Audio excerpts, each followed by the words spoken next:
నమస్తే Kanchula TV speed news కి స్వాగతం.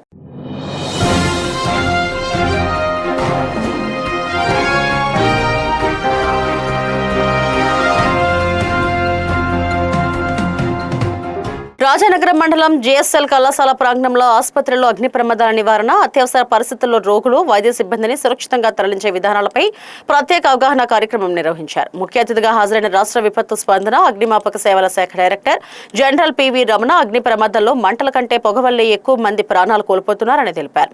అందుకే ప్రతి భవనంలో ప్రమాదం జరిగిన 4 నిమిషాల్లోపు అందరినీ సురక్షిత ప్రాంతానికి తరలించే వ్యవస్థ సిద్ధంగా ఉండాలని సూచించారు.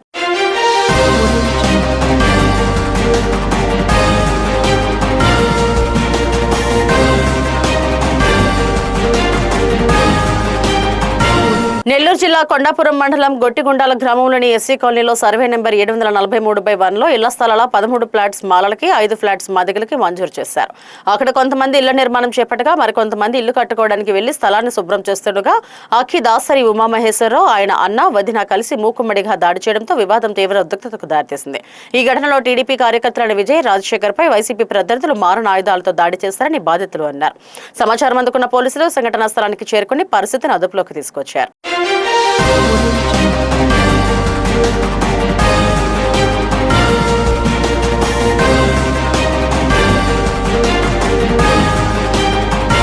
నీట్ పేపర్ లీకేజీ అంశంపై సాగిన సుదీర్ఘ పోరాట ఫలితంగా కేంద్ర విద్యాశాఖ మంత్రి ధర్మేంద్ర ప్రధాన్ రాజీనామా చేయడాన్ని విద్యార్థి ప్రజా సంఘాలు తమ విజయంగా అభివర్ణించాయి.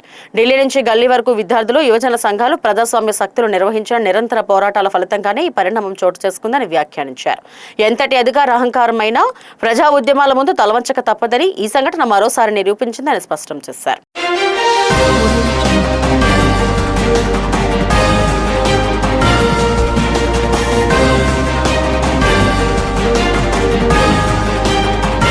డాక్టర్ బిఆర్ అంబేద్కర్ కోనసీమ జిల్లా ముమ్మిడివరం కాట్రేనికోన మండలం కొండలేశ్వరంలో ప్రసిద్ధ క్షేత్రమైన శ్రీ పార్వతీ కుండలేశ్వర స్వామి ఆలయం వద్ద సాధువులచే అన్నదాన సేవా కార్యక్రమం నిర్వహించారు. కుండలేశ్వరం ఆలయ ప్రాకారం వెలుపల గత 2 ఏళ్లుగా నివసిస్తున్న 2 సాధువులు భక్తులకు అన్నదాన కార్యక్రమాన్ని నిర్వహించి ఆదర్శంగా నిలిచారు.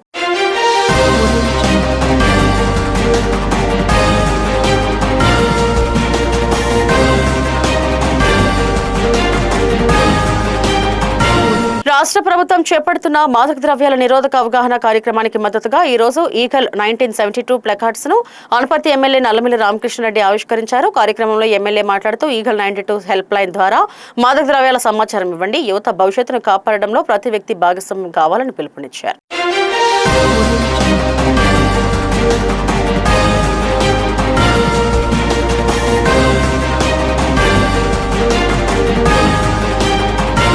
కేంద్ర ప్రభుత్వం విజ్ఞప్తి మేరకు తమ నిరసన ఆందోళనను విరమిస్తున్నట్లు కాంగ్రెస్ జనతా పార్టీ ప్రతినిధులు అధికారికంగా ప్రకటించారు. కేంద్ర బీజేపీ జాతీయ అధ్యక్షుడు, కేంద్ర మంత్రి జేపీ నడ్డా సమక్షంలో జరిగిన సుదీర్ఘ చర్చల అనంతరం ఈ నిర్ణయం తీసుకున్నట్లు సీజేపీ నేతలు స్పష్టం చేశారు. తమ ప్రధాన డిమాండ్లతో పాటు 3 కీలకమైన అంశాలకు కేంద్ర ప్రభుత్వం ఆమోదం తెలిపినట్లు సీజేపీ వెల్లడించింది.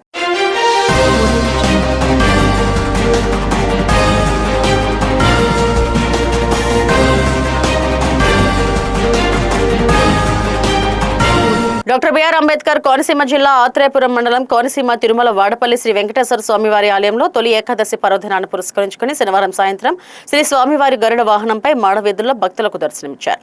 వేద మంత్రోచ్చరణలు, మంగళ వాయిదాల నడుమ నిర్వహించిన ఈ గరుడ వాహన సేవ అత్యంత వైభవంగా జరిగింది.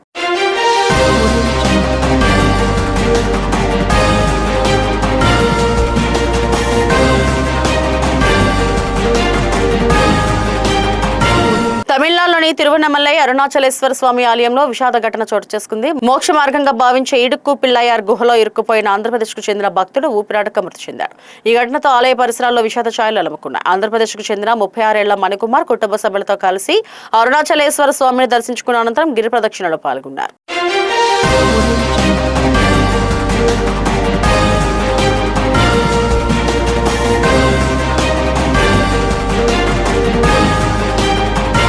మాజీ మంత్రి సీదిరి అప్పలరాజును అరెస్టు చేయడాన్ని పశ్చిమ గోదావరి జిల్లా నర్సాపురం వైఎస్ఆర్సీపీ మత్స్యకార విభాగం నాయకులు ఖండించారు. ఈ సందర్భంగా వారు మాట్లాడుతూ మాజీ మంత్రి సీదిరి అప్పలరాజు కుమారుడు బైక్ డ్రైవ్ చేస్తూ ప్రమాదవశాత్తు జరిగిన యాక్సిడెంట్ లో ఒక వ్యక్తి మృతి చెందగా యాక్సిడెంట్ కేసును మర్డర్ కేసుగా మార్చి సీదిరి అప్పలరాజును అరెస్టు చేయడం దారుణమన్నారు.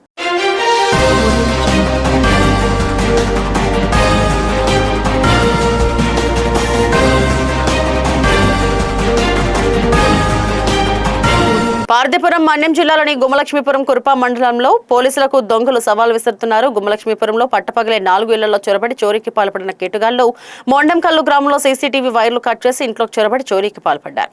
వరుస దొంగతనాలతో భయాందోళనకు గురవుతున్న ప్రజలు ఏజెన్సీలో పోలీసుల నిఘా వ్యవస్థ నిర్వీర్యమవుతుందంటూ ఆరోపణలు గుప్పిస్తున్నారు.